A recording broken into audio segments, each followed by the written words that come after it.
Hello, everyone. We are halfway through the Symbolism Masterclass as I record this. It's been a wild ride. I'm really pushing people to their limit. I like to watch in the chat and see people's brains fizzle. People seem to be following. It's tough, but it's important stuff. And we thought we could post a little section from the Symbolism Masterclass in which I describe in more detail than I ever have before what it is that I mean by fractal symbolism or the fractal structure of reality, and especially how it relates to that weird and wonderful vision that Ezekiel has of the wheels within wheels within wheels in the chariot of the divine revelation. And so we thought this could be fun for you to realize and kind of see how deep it is we're going in the Symbolism Masterclass. You can still sign up. Of course, we have 3 weeks left, but all the videos are available for those that sign up forever. Once you sign up, you have access to them because you will definitely want to rewatch these videos. People I know are saying, I need to rewatch this 2 or 3 times because there's a lot. It is very coherent, but it's like drinking from a fire hose. We still have 3 episodes left to record. So I hope that by the end, people will be, let's say, well-trained in symbolic visions. And so please enjoy.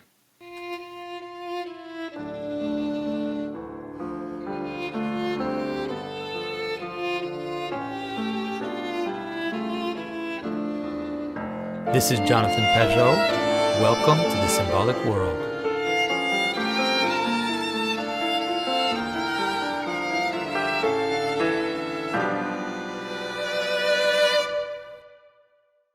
This symbolic structure is really amoral. And this is one of the most important things to understand about it. It's not, we talked a little bit about how the pyramid in the image on the dollar can be parasited, like that there can be a parasitic version of it. And this is true of all of this. Like, so all of these images, the idea of hierarchy, there can be false hierarchies, right? The image of a ladder, there can be false ladders. You can be taking a ladder that like going up the corporate hierarchy is actually not the same as the ladder of virtues. It is a real ladder that has all of this coherence to it, but it doesn't lead to the same place. If you're actually, it can be a dangerous ladder to climb because it can lead to more and more kind of pride and power, and that is really the image of the hierarchy that is off kilter. Is this image of an idol, right, or the image of a false hierarchy, of a false truth that is ordering the world, and it's kind of like this demonic imagery, or like the dark mountain. And so this is what you see in the image of. You see this in the image of the statue of Nebuchadnezzar, right? So the image of the statue of Nebuchadnezzar has this powerful hierarchy in it, but it's represented as an idol, right? It's said that it has a head of gold, and that the head of gold is the origin, right? It's the first empire. And then it has a torso of silver, and that's an empire that's lower down on the hierarchy, and that is also lower, let's say, further in time. It has the hips of brass, the legs of iron, and the feet of clay, and the toes that are a mix of iron and clay, right? And so this is a perfectly coherent vision of a hierarchy, right? So gold, right? Gold in some ways is the less solid metal. It's the one that is most looks like light, right? It's shiny, it's reflective, it's precious because it's rare. It's more like, but it's also you can't make a sword out of gold. That's not possible. And as you move down the ladder, you can see that the metals are darker and darker, and are also more and more strong, right? They have that kind of stability as you move down, and they're more and more stable, more and more stronger and stronger, until you reach the last one. And then in the last one, you have the image of fragmentation, where you have mixture. You have the toes made of clay and of iron mixed together. So you have this powerful image of a hierarchy where it's actually an idol. It's like a false hierarchy. It's an image of civilization in its false hierarchy, but it's using the same type of symbolism that would be used in other contexts to describe an order of qualities, from the most precious at the top right, that is also the less hard, to things that are less precious and harder until they become brittle and until they become confused, and then they shatter. So you have this weird image of heaven and earth. And what's interesting is that this image is reflected. So now the negative aspect of the hierarchy. And then this image is reflected in the order of the tabernacle, right? And so the tabernacle has the same order, similar order as the order that you see in the statue of Nebuchadnezzar, which is that gold is held just for the Holy of Holies, right? Which is the place on which the heavens come down onto the top of the structure, okay?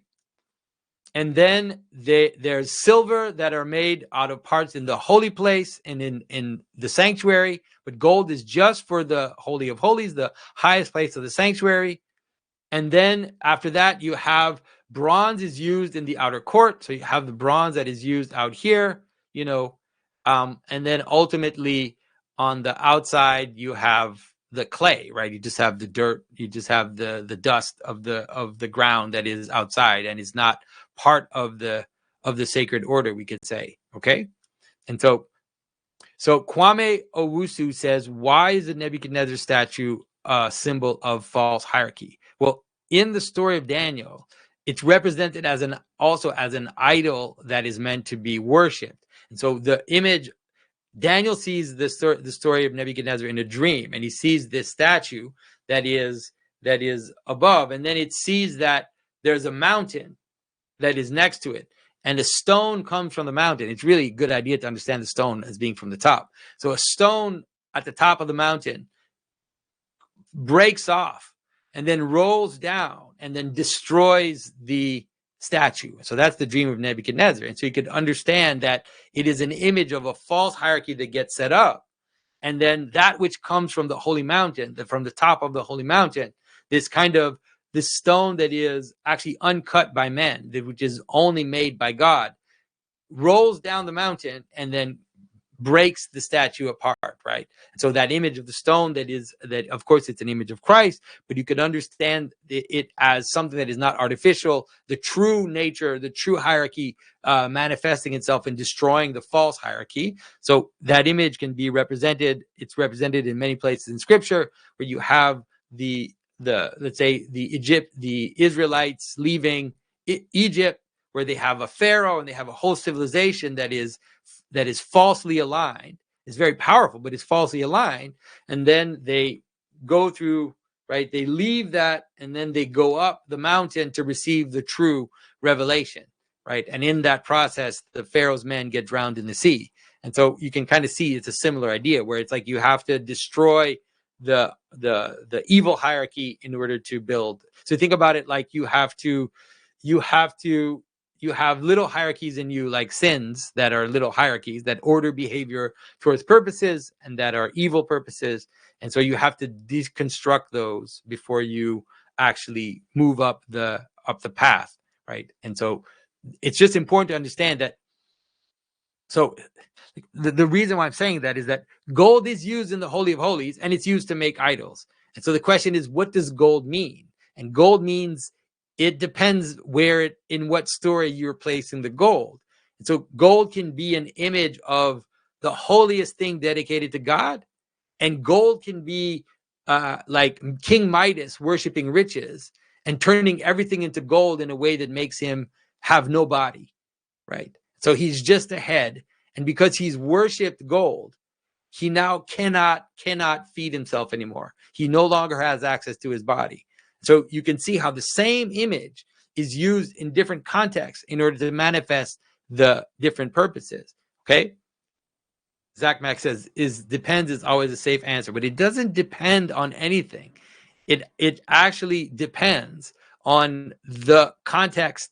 And the context, when I say that we use the word context, it means purpose, right? A context is defined by purpose. And so, money, how can I say this? It's like, I can give food to the poor, and I can do it in the right way. And I can also do it just to increase my stature and my pride. It's the same action, but because the purposes are different, then the same symbol, the same behavior will play a different role. And that's really important. That's why, like, you can totally have images with evil kings, and you can have images with good kings. You can have images with evil peasants, and you can have stories with good peasants. And it just depends on how you structure things in order to manifest the purpose of why you're putting that image in there in the first place. And this is super important, because if you don't understand that, it's like you'll never understand the stories in scripture, because then you'll think something like, the snake represents the devil, because look at in Genesis 1. And then by the time you get to Jesus saying that he's the serpent in the desert, you're going to become very confused, and you're not going to be able to understand what the heck he's talking about, because I thought the serpent was evil, and I thought the serpent was the devil. And in fact, that's not the case. The serpent represents something far greater, represents something which has different manifestations depending on where it is, right? And that's true of everything, right? Everything is, the best way of understanding is that things have a place on this order of being, right? They have their place. And this is obviously, we're just in the second class. We're going to go through all of this as we move forward. But that place can be aligned differently depending on the reason, right, of why they're put there. And so every level of think about it this way, every level on the ladder of divine ascent that we saw earlier with the monks going up the ladder towards heaven, every step on that can be a step towards God, or it could be representing a distance from God. It could be represented you not being close to God and a place of falling off. But that's true of every single level. All of them can become a type of forgetting, because that is the relationship of the many to the one, is that the many to the one, the many, if they remember their connection to the one, then the many becomes an image of glory, becomes an image of fullness. But if the many forget their connection to the one, then they become an image of fragmentation. They become an image of sin. They become an image of death, right? Because they're veering away from the purpose. But the same structure, the same things that you do can be one or the other. Another way of saying is that every virtue you can do in pride, and every virtue that you do in pride is actually it's a kind of sinning, because you're using the virtue to increase yourself, and you're building an idol. You're building a little Nebuchadnezzar statue, which looks really good, but ultimately is not connected to the highest purpose. All right. So Luis Blanco said the snake is still a symbol of sin. We'll see about that. We'll get to that. And we'll see if that the serpent is just an image of sin. All right. Okay. Now, we just looked at the tabernacle, and we kind of saw how the tabernacle represents this mountain again. Right. So the image of the tabernacle, right, even though it's represented horizontally, it's still structured kind of vertically. So it has this hierarchy which moves from the outside into the inside, from the many that are there in the tabernacle. So you have all these people coming in, right, to the priestly caste that are fewer, to the high priest that is one, that moves into the place where the glory of God descends down on it, in the same way that Moses receives the law that comes down from heaven. So when Moses goes up the mountain, he goes up with the 70, and then he drops them on his way up, and then he goes up with Joshua, and I forget the name of the other person, and then Aaron, and then he lets Joshua and Aaron remain at a different level, and then he ends up alone at the very top, where he receives the law from heaven. That is the kind of the structure. And so this structure can appear, of course, as the kind of mountain, but it can also appear horizontally as, right, a kind of concentric structure, right? So you can understand now, if you look at the way that the camp of the Israelites is set up, that the place where heaven and earth meet is in the tabernacle, right? And then what that does is it radiates out and it gathers all of the tribes together, right? So this is the camp of the Israelites. You have all the different tribes that are named around the edge, and in the middle you have the Levites that are in the center, and then in the middle of that you have the actual tabernacle that is the place where God reveals himself. And so you have this kind of concentric model now where heaven comes down from above and then manifests itself horizontally as this extension. And so that's why you can also represent heaven and earth this way. Right? You can represent heaven as the middle and earth as the edge. Or at least you could, heaven in the sense of the image of heaven on earth appears as the center, right? We use it in common parlance all the time, right? We say it's the center, it's the central thing, it's the reason why we're doing things. Like all of these aspects are completely coherent in terms of the symbolism,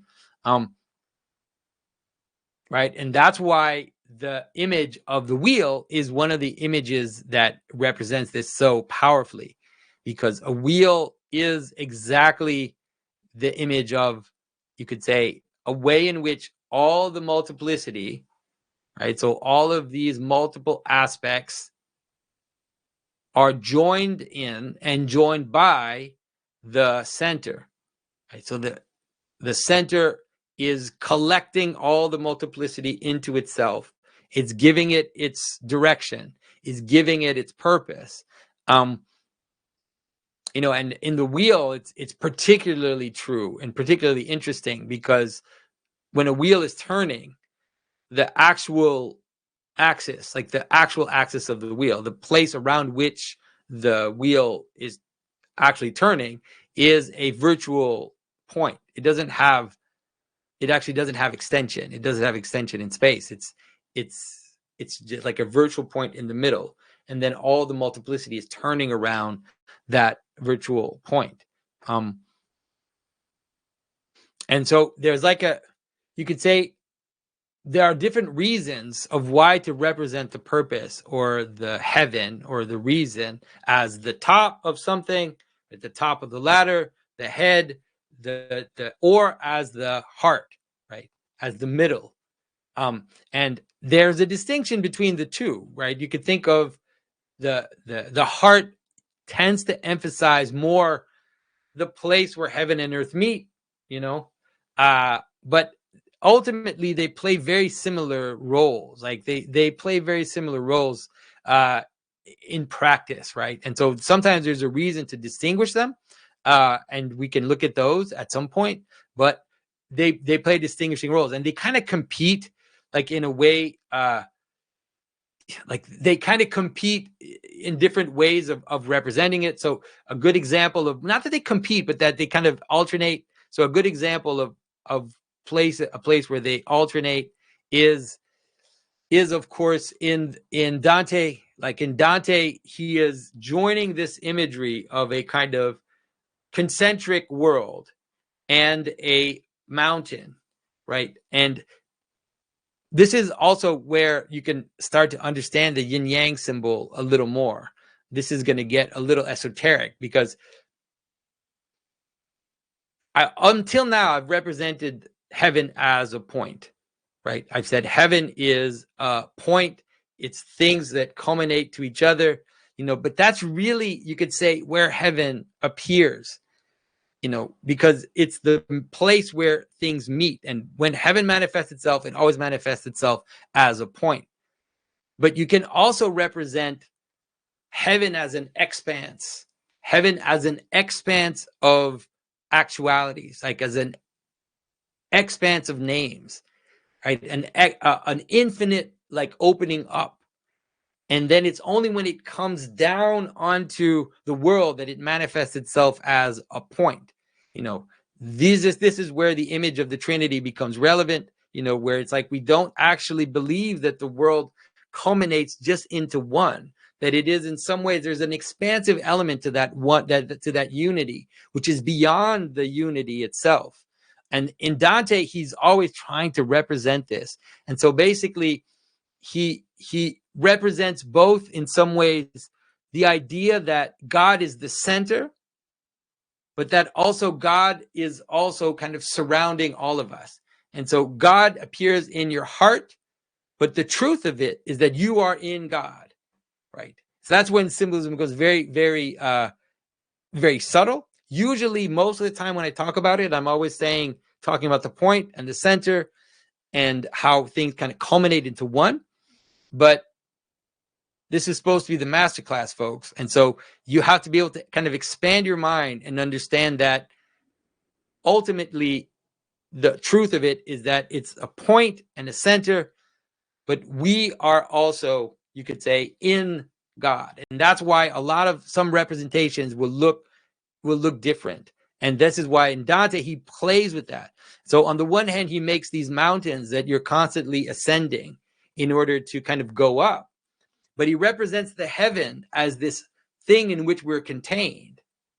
And then once he gets to the very, very top of the heavens, then once again, God appears as these kind of concentric circles that are moving into one. She's constantly playing with you and trying to help you understand that God appears as this point of light, but that ultimately we are in God, right? So this accounts more for this imagery, right? This is probably the first time that I've even talked about this, which is that's why the tree looks the way it does, is that the tree has a central axis, which is like this connection between heaven and earth. And below it has all this multiplicity that is the roots that kind of connect it to the earth and distribute it in the earth. But then when you reach the top of the trunk, it opens up and has all of these stars all above, like all of this multiplicity of actuality that is up in the heavens, right? And that's what accounts also for this image of the Star of David or the Seal of Solomon, which is that in this image, heaven, right, is this one. Heaven is this triangle that's coming down. So a way of understanding it that makes sense is to understand that as Moses goes up the mountain and he reaches the top of the mountain, and then he encounters God. You can imagine that encounter as being like a triangle that goes up like that, right? A triangle that goes up into the infinite and then comes down and points itself, right, to manifest as this center, as this seed, as this, as this pearl, as this, all of these images that we have in scripture of the center, and then redistributes itself into the earth as this kind of redistributes itself into potentiality. Okay. And then that which is at the bottom is like the water and the food comes up, right? And then becomes the fruits, all the fruits that are up above. And so this is really like the most subtle version of symbolism you'll hear about. Like I said, I usually don't go this far in my presentation, because for some people this could be confusing. And so now we're back to this. Like, this is what also accounts for the structure of this symbol, which is that both heaven and earth are in each other, in the sense that, right, heaven has to be in earth in order to activate its potential, right, towards the purpose. But earth also has to be in heaven so that heaven can distribute itself, right, and can be motivated to act towards potentiality. And so this can really help you kind of understand. I hope can kind of help you understand the ascension to some extent, and why the ascension is necessary in the image, in the story of Christianity, which is that the ascension is the continuation of the incarnation. Christ coming down into the world and manifesting himself in the world is if you think of it in terms of metaphysical structure, it's simultaneous to him going up, taking man up into heaven. And that those two, Christ incarnate in the world and Christ's body up in the heaven, that is the ultimate structure, right? That is the ultimate structure of reality. And the yin yang is actually one of the most like successful images that manifest that, right? Of this double being inside each other in a different way. And as we move forward in the class, we'll see the difference between the way in which the man is in the woman and the way in which the woman is in the man. Will show how what is the difference between the way in which, for example, you'll hear, because often when you hear like people talk about symbolism, they'll say things, simple things, and they're not wrong. They'll say the masculine is active and the feminine is passive, and it's like, anybody who's paid attention to reality knows that that's not the case. At least, like, what are you talking about? It's like, so the masculine is active and the feminine is passive. And then you realize, well, the feminine is active, right? The feminine is doing all the things. And the man is passive because he's giving, or the king is passive, right? Because he's giving the orders. And the people are doing the things. So what's active, what's passive?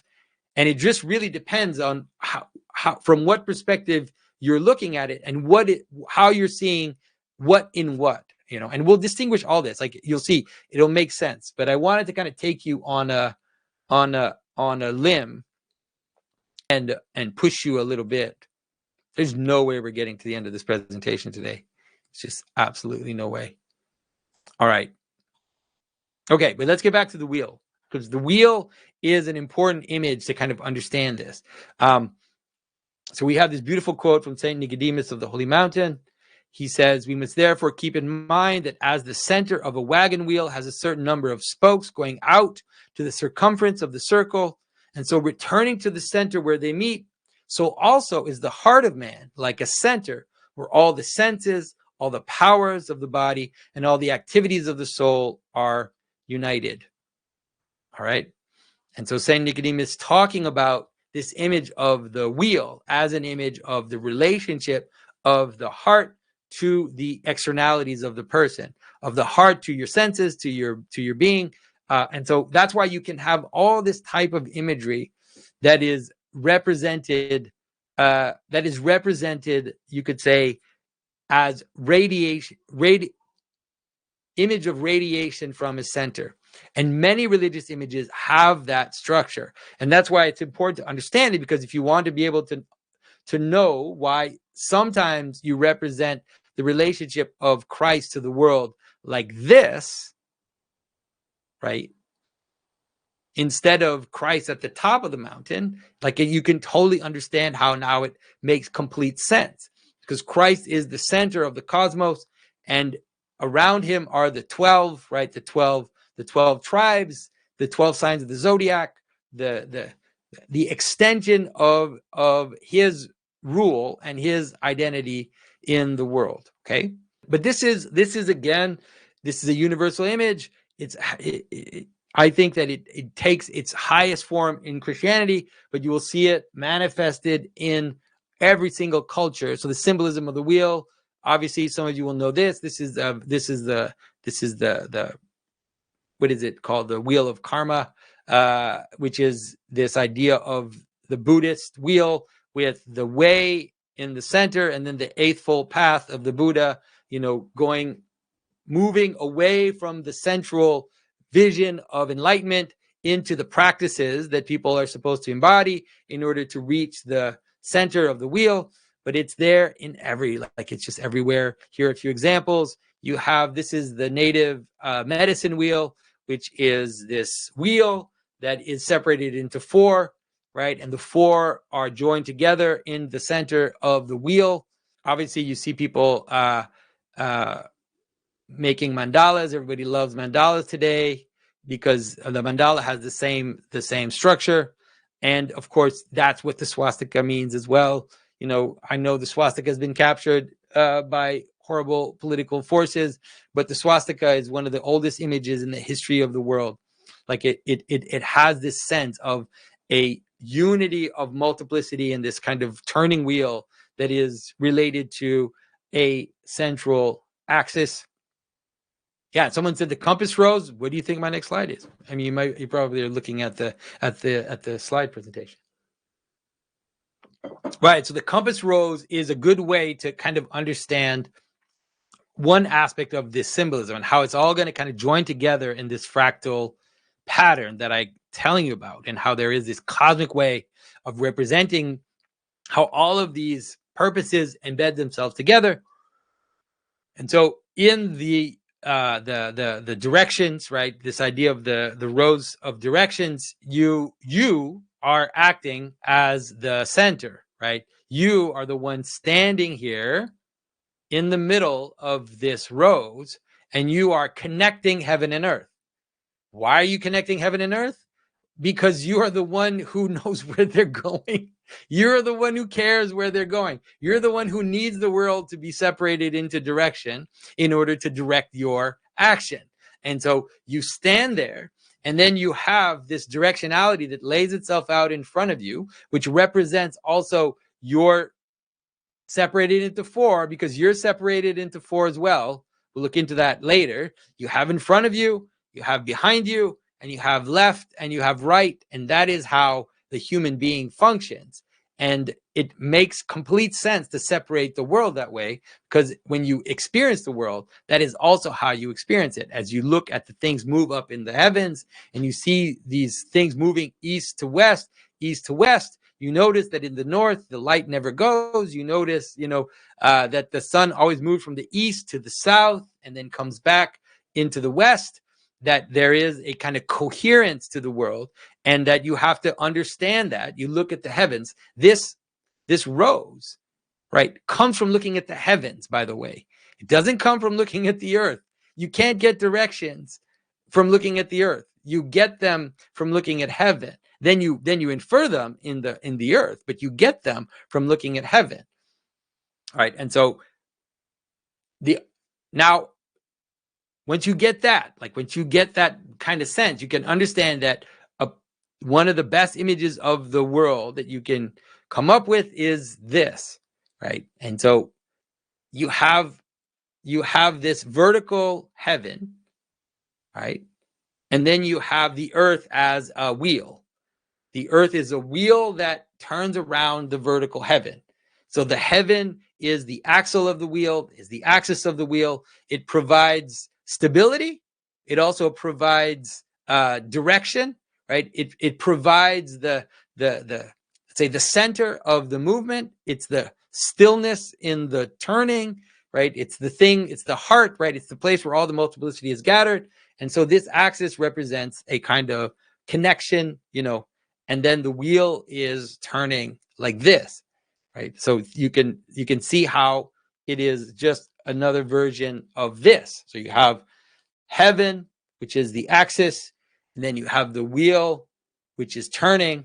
Okay, that is one of the images you can have. Now, the thing is that it's a fractal system, right? And so you have heaven, you have earth, that's the wheel, but that's not the best way of representing it. The best way of representing it is like this, right? Because what?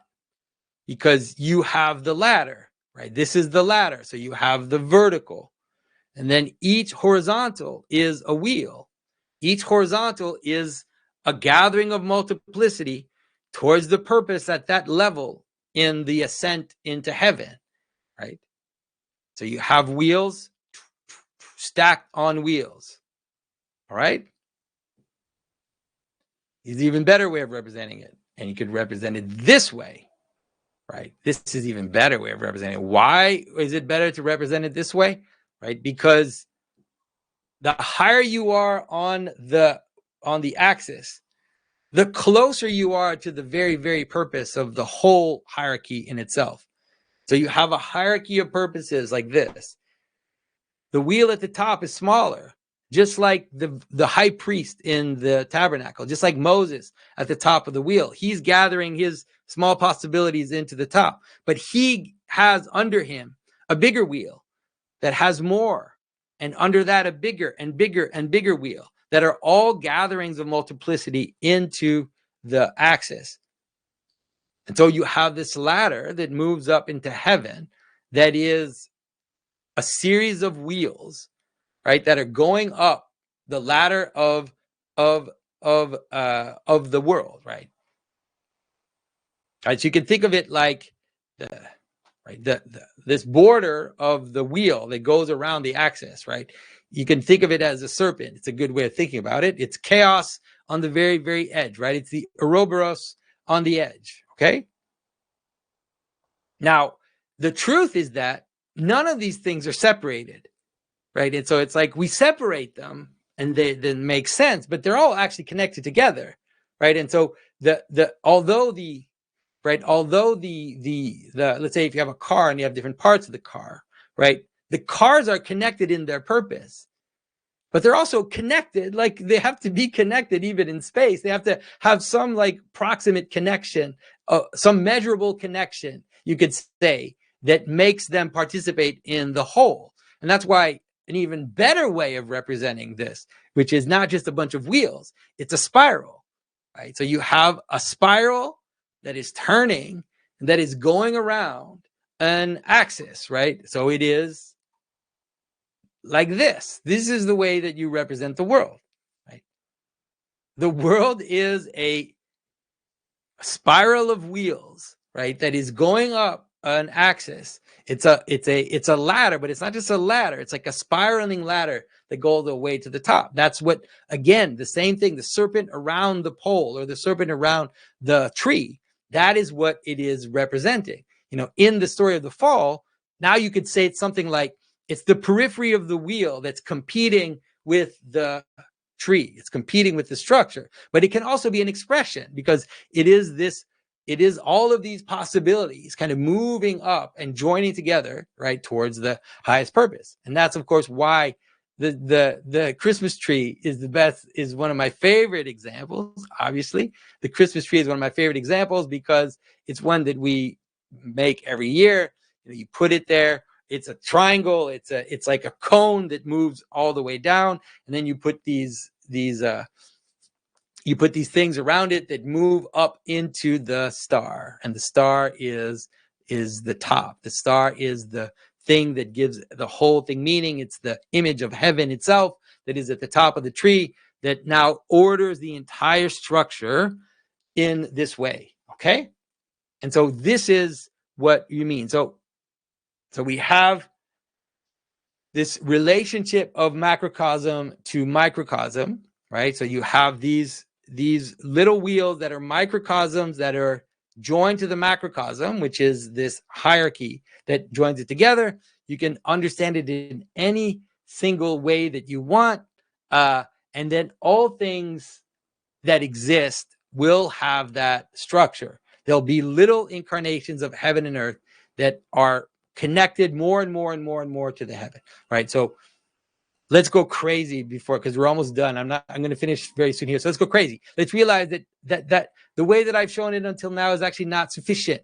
You can have an even better way of showing it, which is this one, right? Because every spoke of the wheel is a connection between heaven and earth that has on it all these wheels that are also little versions of the same pattern that go up into heaven. So now just remember the image of Ezekiel, right? Just remember the image of Ezekiel. That is what Ezekiel is seeing, not necessarily represented exactly the way that I'm showing you here, but the idea of him seeing the throne of God that is manifested on these wheels within wheels within wheels, right? And that can move in every which direction. That is what I'm trying to help you see, is that the world is made that way. And there's no limit to how much it can be. It's an indefinite process, right? You can separate the world in as many beings as you need to, and all of those beings will have this structure, okay?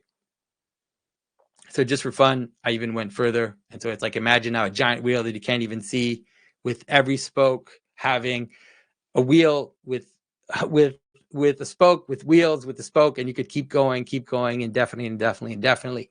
Right? Everything is heads and bodies. Everything is this kind of cosmic structure, moving all the way up and all the way down.